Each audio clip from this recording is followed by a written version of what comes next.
This week's case is about young lovers murdered on Lover's Lane on Valentine's Day in 1971, and the case is still an ongoing investigation to this day.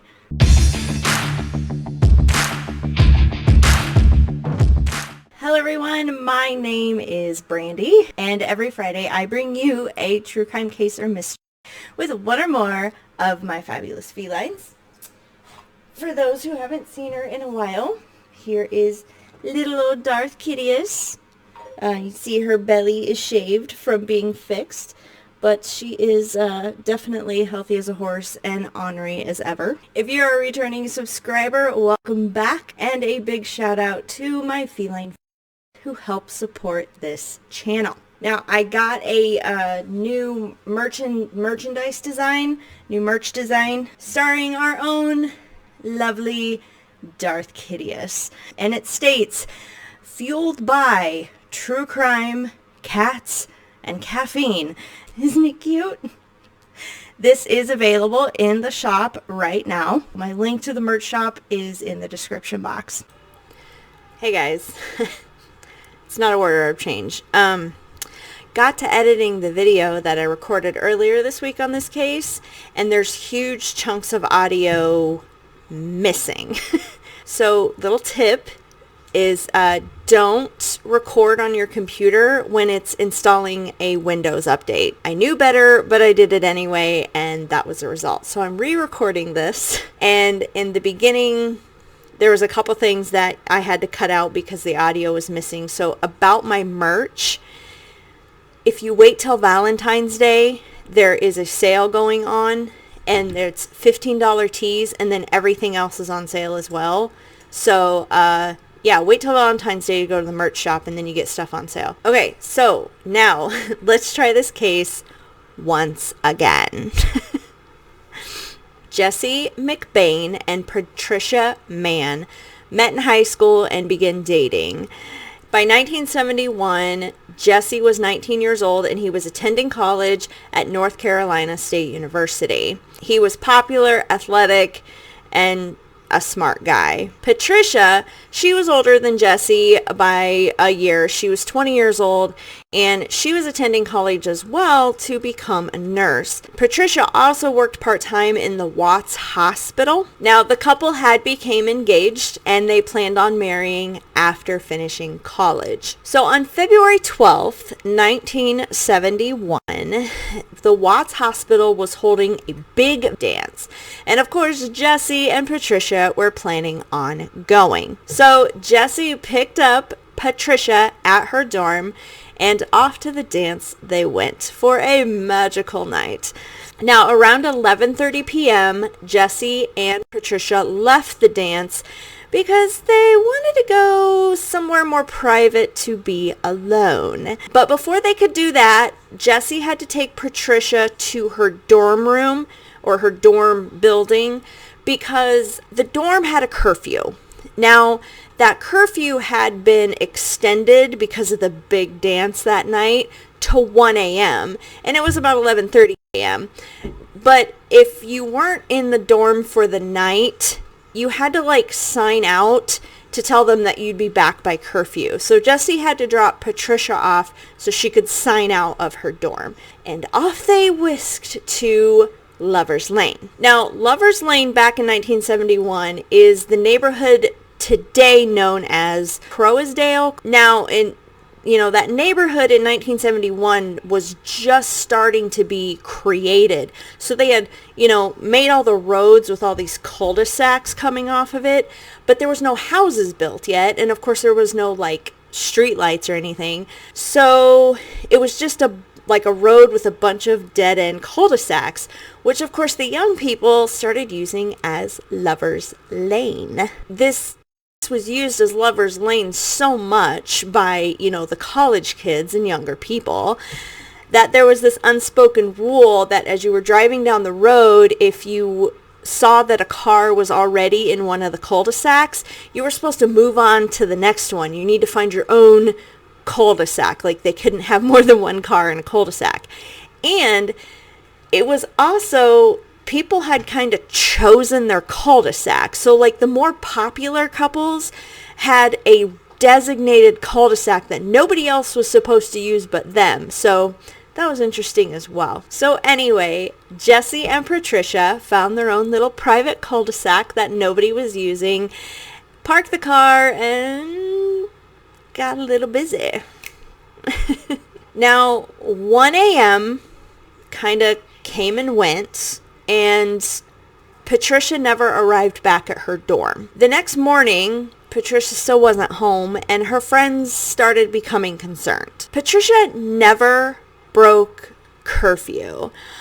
Patricia took nursing school very seriously and therefore followed all of the rules, even if they were a little ridiculous. Plus, Jesse was a nice enough guy that he wouldn't force Patricia to go against her own morals and do something that she didn't want to do, like break curfew. So the first things they thought was, well, maybe they got into a car accident. So they checked all of the hospitals, and nobody named Jesse or Patricia were there.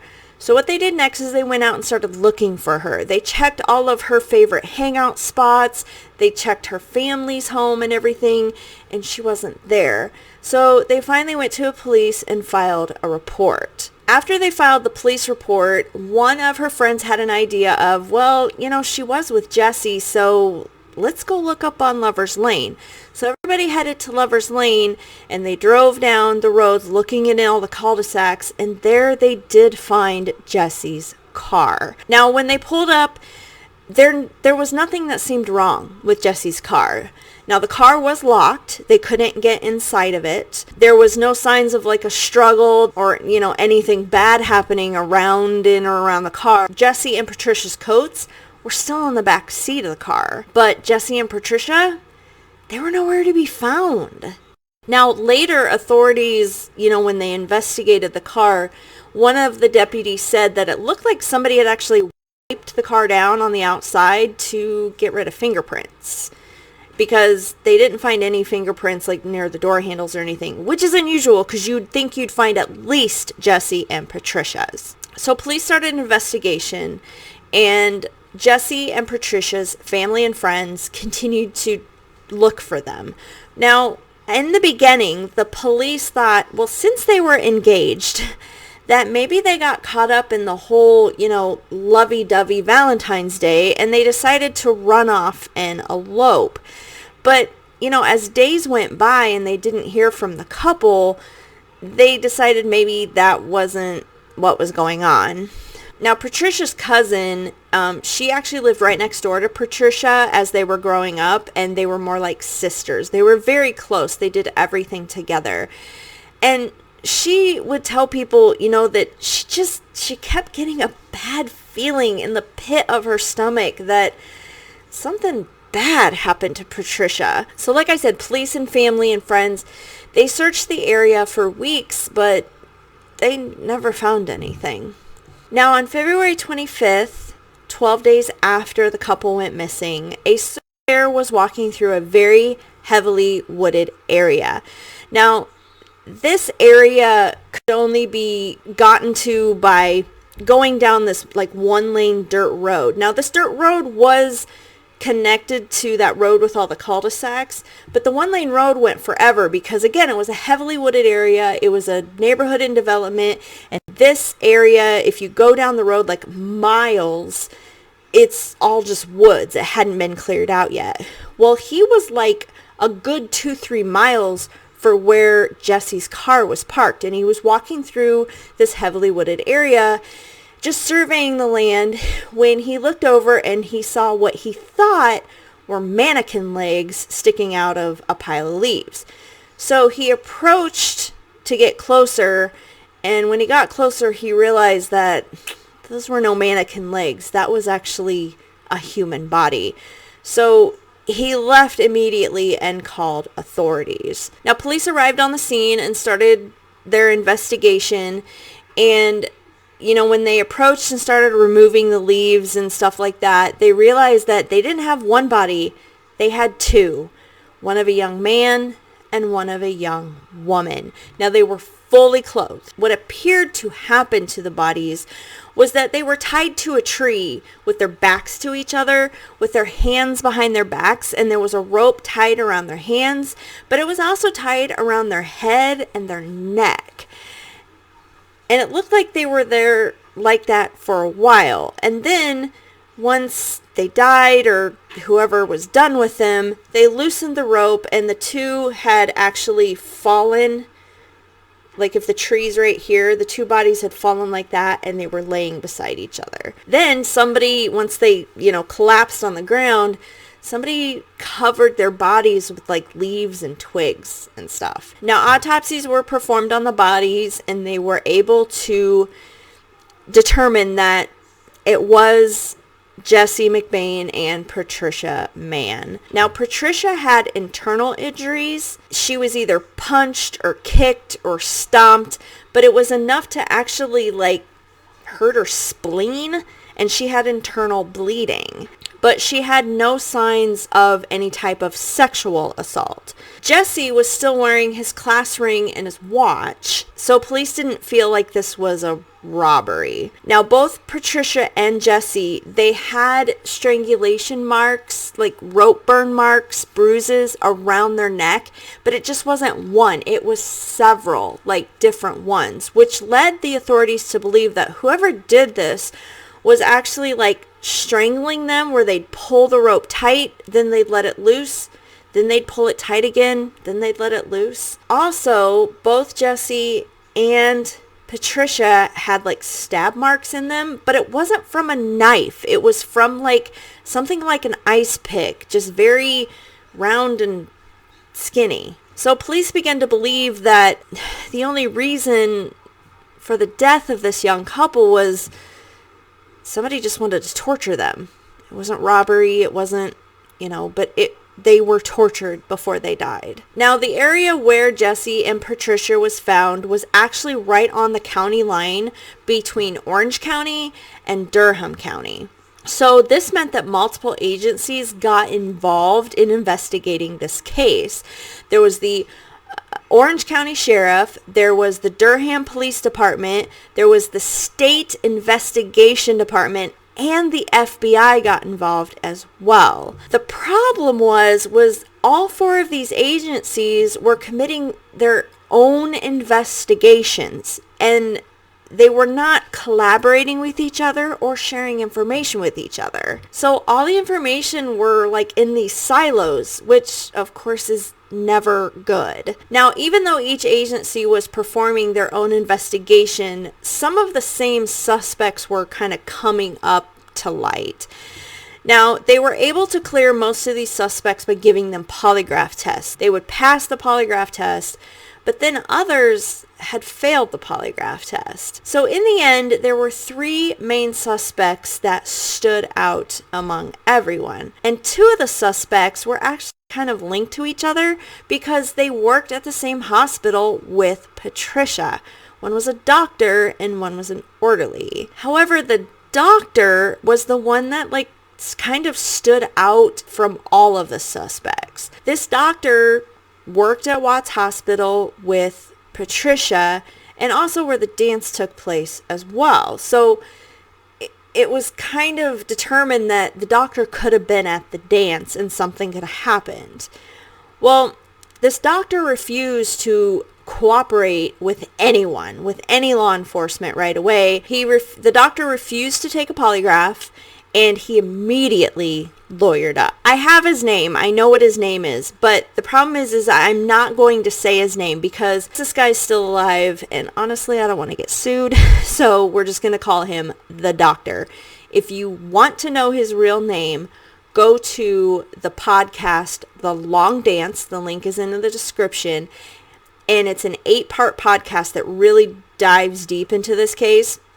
It's really good. I recommend it. But they have a whole hour podcast just on this doctor, and they do say his name. I'm just going to call him the doctor. Okay, so because he was a doctor and he had good standing in the community, many felt that he was able to avoid, charges on him. Okay. Now, this doctor did have some history of violence in his past, both before the murder and after. And he even was taken to court in the 2000s because he had a road rage incident with another woman where he violently attacked her, allegedly. They also determined that this doctor was in the area at the time of the murders, but they didn't really have a motive. So, they had a lot of work to do to work through these suspects. The Orange County Sheriff is, still working on this case today. In 2011, it was a cold case, and it was opened again by detectives Tim Horn and Don Hunter. Now, all of the original investigators in the case in 1971 were still alive. So what Tim and Don did is they actually went to each agency and they just gathered all of this information, and talked to the original investigators. And for the first time, all the investigations were together in one big, pot. Now, what Tim did is he put together like this presentation showing all of the information from all the agencies, and he showed it to all these original investigators.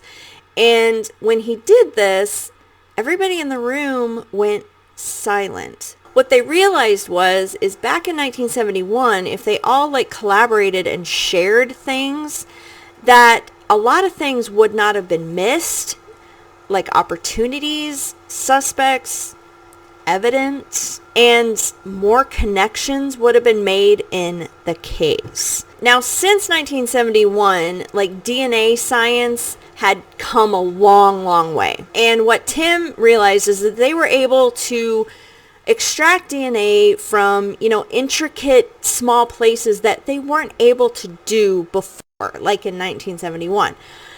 An example is that the rope that was used to tie Jesse and Patricia, there was knots in it. They could actually go in and extract DNA from these intricate places in the knots to see if there was any DNA besides Jesse and Patricia's in there. And then what they had these machines called MVAC machines. Now, there's only about 80 of them in the world.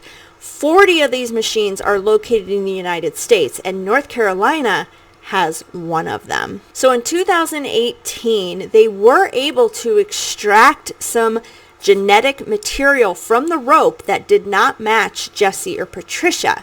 So this had to be the perpetrator, right? Well, unfortunately, it was not enough material to make a DNA comparison with anyone. So Tim was a little disappointed over that. Today, out of the 3 suspects, there's only one left living, and that's the doctor. Now, when they opened the case in 2011, the doctor was questioned at his home. Don and Tim went to the doctor's home and just started asking him questions about that night in 1971. Now, at first, the doctor acted like he didn't even know Patricia, even though he worked with her at the hospital. Sorry, my cats are fighting. Hey, be nice. Anyway, and then he went on to say that he didn't even know he was a suspect back in 1971 because nobody told him anything. And this was the first time that he was learning that he was even a suspect in these murders. Really, doctor? Anyway, while Tim and Dawn started interviewing this doctor, the doctor was getting nervous and testy. They could tell he was off. He was not comfortable talking about this. So they decided to take a break to kind of let him calm down a little bit because they felt that if they pushed him too hard, he was just going to completely 100% shut down. So they took a break and the doctor went back into the other room. A few minutes later, he came out and he handed investigators his card and he told them, look, I will help in any way I can. At that point, that's when Tim asked the doctor, oh, great. Well, if you want to help us out, here's what you can do. You can provide us a DNA sample and you can come down to the office and take a polygraph test, so we can 100% rule you out at this point. When Tim asked that, the doctor's demeanor changed again and he became angry and testy again. And he was visibly shaking. So he excused himself and went into the back room again. Now, the investigators were a little leery at this point because they knew that the doctor had a gun. He actually had several guns. He had licenses for several guns. And back in the 70s, this doctor was well known for carrying a gun in the hospital in his doctor's coat. Like literally doing rounds, looking at patients, and he had a gun in the pocket of his coat. And he was also known to be like a bully in his life, so they weren't sure what to think. But the doctor came back out of the back room, no gun or anything like that. He seemed a little bit more relaxed again, and he told Tim, yeah, you can have my DNA, I'll come by later and you can collect it, whatever you need to do. The investigators thanked the doctor and left his house. It wasn't 2 minutes after they pulled out of his driveway and started driving back, Tim's phone rang. And it was the doctor's lawyer. And the lawyer told Tim, you will not contact my client. You won't look at my client. You have nothing to do with my client. If you need something, you will go through me. He will not be given his DNA and he will not be performing a polygraph test. So much for doing anything you can to help, right? Now, from all my research, I've never been able to find, except in the long podcast, they do go through some history. But as far as this case specifically, I couldn't find why they think this doctor is such a, high suspect. The only information I was able to kind of glean was that he was brought up because he was a bully and somebody brought him up to the police, and so they started investigating this guy. And they found out the doctor was very familiar with the area where Jesse and Patricia's bodies were found. And that he would have been comfortable knowing that if he took somebody there, that they could scream and yell and cry and nobody would, hear them because it was away from everything, and that he could just torture them and not get caught. Now, the media did outright ask Tim, the investigator, sorry, my camera's shaking because I have a kitten running around. Anyway, the media did outright ask him, the investigator, was this some sort of love triangle? Was Patricia having an affair with the doctor? Or was the doctor in love with Patricia? Or, something like that. And what Tim had stated is, he's we haven't found any evidence of that. We haven't found any evidence that it was a love triangle or somebody had a crush on somebody or somebody was in love with. So he goes, it's undetermined because you never know what will come up in the investigation. But he said, we haven't found any evidence of that being the motive. But they're not saying what the motive is or what the motive could be. And it's probably because this is still an ongoing investigation. So they're keeping some things tight, not letting it leak. As of right now, today, Tim, the investigator, is just waiting for technology to advance in the DNA field that maybe they can eventually be able to pull enough material or make a comparison in that DNA extraction that they pulled from the rope. And from the sounds of it, Tim's pretty sure he knows who did it. He just needs proof. The doctor is now over 80 years old. So, Tim feels it's a race against time at this point. Now, like I said, if you want to go into and I'm talking detailed, deep dive into this case, please go check out the longdancepodcast.com. Again, link in the description. It's an 8-hour podcast, but it's split into 8 parts. Each of it is about an hour. And it really goes into the history, who Patricia and Jesse were, the suspects. You get to know the other 2 suspects besides the doctor. So it's very informative if you're more interested in this case. After I listen to it, I think it's the doctor too. And I can't tell you why. I just think it's because they think it's the doctor, so I think it's the doctor. And I trust investigators that they're doing their stuff. So in one of the parts where they talk about the doctor, they actually have an interview with the doctor. So it's interesting how this doctor kind of, I think he's a narcissist, but I'd love to hear what you think in the comments. If you would like to become a feline friend, please hit that subscribe button. And if you would like to become a feline fan, please hit that join button for special perks. And I'm sorry this took so long to get out, but you know, life just gets in the way. Hey, here she is. Ornery girl. Mwah, mwah. She's so kissable though. I drive her crazy because I just sit here and kiss her and she's just like, let me go. I want to play. All right, thanks guys. I'll see you later. Bye.